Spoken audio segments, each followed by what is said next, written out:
Hello नमस्कार, मी आहे कोमल आणि माझ्या चॅनलमध्ये तुमचं स्वागत. तुम्हालाही माहिती आहे की आपली एक सिरीज चालू आहे ज्याच्यामध्ये रोग आणि रोगनिदान आणि त्यावरील उपाय आपण यामध्ये एक्सप्लेन करतो. तसंच आज एक नवीन विषय तुमच्यासाठी मी घेऊन आलेली आहे.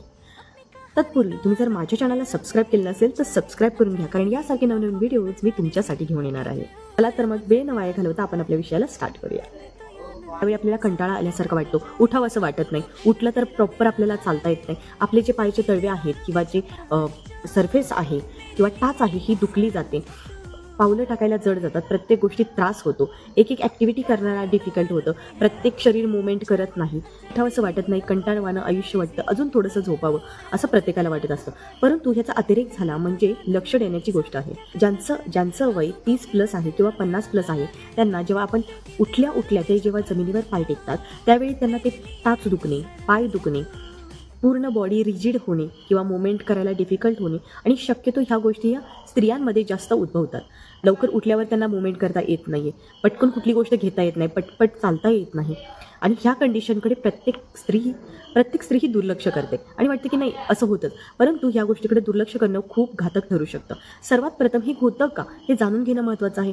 ह्या छोट्या गोष्टींचा मोठा आजार व्हायला वेळ लागणार नाही, त्यामुळे ह्या गोष्टींकडे लक्ष देणं गरजेचं आहे, कारण तुमचं शरीर बोलायला लागतं ना त्यावेळी दुर्लक्ष करणं चुकीचं आहे. चला तर मग आपण हे जाणून घेऊया की ह्या गोष्टी घडतात का.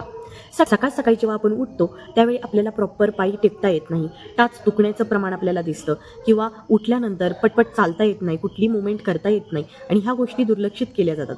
ह्या फक्त स्त्रियांपुरत्या मर्यादित नसून पुरुषांनाही असा त्रास होतो. कंबर दुखणे, पाठ दुखणे, मणका दुखणे, स्नायू दुखणे, हातपाय दुखणे याबरोबर प्रत्येक गोष्टींमध्ये मुवमेंट करणं डिफिकल्ट होणं ह्या गोष्टी यामध्ये घडत असतात. कुठल्याही गोष्टीमध्ये विटॅमिन्सची कमतरता जाणवली किंवा कुठलीही गोष्ट परिपूर्ण आपल्या शरीराला पोषक आहार नाही भेटला की ह्या गोष्टी घडतात. आता त्यासाठी जाणून घेणं महत्त्वाचं आहे की काय खाल्लं पाहिजे, काय नाही खाल्लं पाहिजे आणि हे गोष्टी नेमक्या होतात. आपल्या शरीराला कॅल्शियम, मॅग्नेशियम, विटॅमिन्स, मिनरल्स या गोष्टी असणं खूप गरजेचं असतं आणि यानुसार आपल्या शरीराची रचना बनलेली आहे.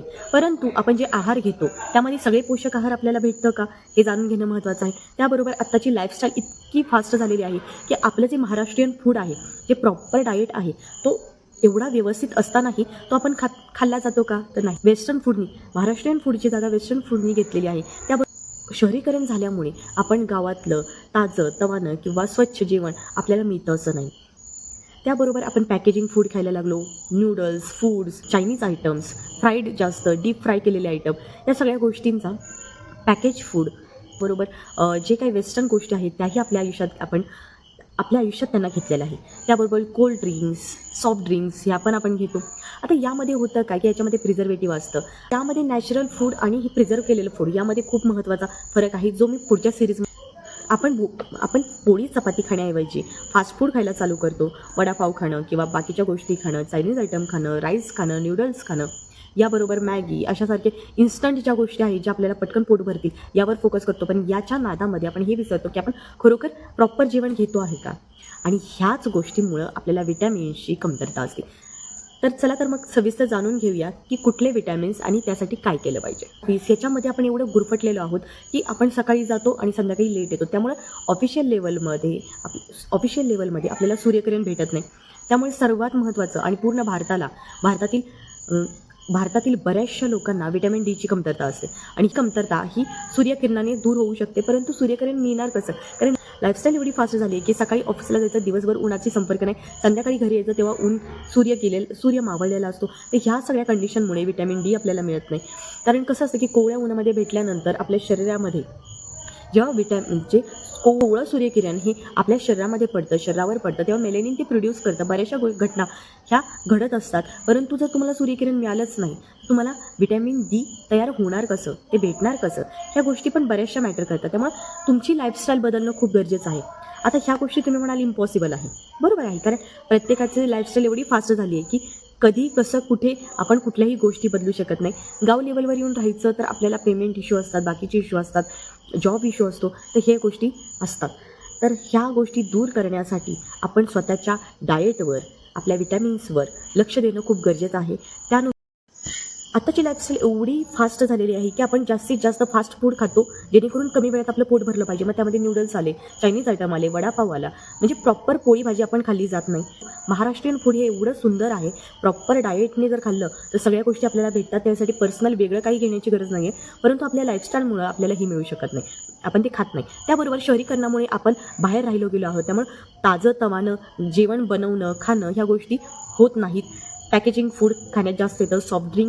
सॉफ्ट ड्रिंक्स म्हणा किंवा कोल्ड्रिंक्स म्हणा, हे पण आपण पिलं जातं. त्यामुळे आपल्या शरीरातली प्रत्येक गोष्ट, प्रत्येक ऑर्गन हा डॅमेज होण्याची शक्यता असते. त्याबरोबर सर्वात महत्त्वाचं सूर्यकिरण. म्हणजे आता लाईफस्टाईल एवढी फास्ट झालेली आहे की सकाळी ऑफिसला जातो, संध्याकाळी ऑफिसवरून येतो, परंतु या पिरियडमध्ये आपण मधल्या पिरियडमध्ये म्हणा किंवा सकाळी कोवळं ऊन जे शरीरामध्ये घेणं खूप इम्पॉर्टंट असतं, ज्याच्यामुळे व्हिटॅमिन डी बनतं, ते आपल्याला मिळतच नाही. आणि त्यामुळे भारतामध्ये बऱ्याचशा लोकांना व्हिटॅमिन डीची डिफिशियन्सी जाणवते.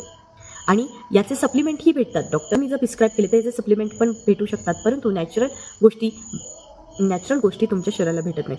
तर आपल्याला नेहमी असं वाटतं की थकवा येतोय, कंटाळा येतोय, उठावंसं वाटत नाही, चालावंसं वाटत नाही आहे. कुठलंही काम करताना आपल्यामध्ये फ्रेशनेस नसतो, कंटाळवाणं आयुष्य होतं. तर ह्या गोष्टी घडत असतील ना, तर तुम्ही स्वतःकडं आणि स्वतःच्या हेल्थकडं लक्ष देणं खूप गरजेचं आहे. कारण आपण ह्या गोष्टी फक्त स्त्रियांमध्ये नाही तर पुरुषांमध्येही आढळतात. त्यामुळे आपण दुर्लक्ष करतो, परंतु ज्यावेळी शरीर आपलं बोलायला लागतं त्यावेळी मात्र दुर्लक्ष करणं खूप मोठं घातक ठरू शकतं. त्यामुळे काळजी घ्या. आपल्या नेक्स्ट व्हिडिओमध्ये आपण याबद्दल सविस्तर माहिती मिळवणार आहोत. चला तर मग आपण नेक्स्ट पार्टमध्ये लवकर भेटायला विसरू नका. व्हिडिओ आवडला असेल तर माझ्या चॅनलला सबस्क्राईब करा आणि याबरोबर मला इंस्टाग्राम आणि फेसबुकला फॉलो करायला विसरू नका. धन्यवाद.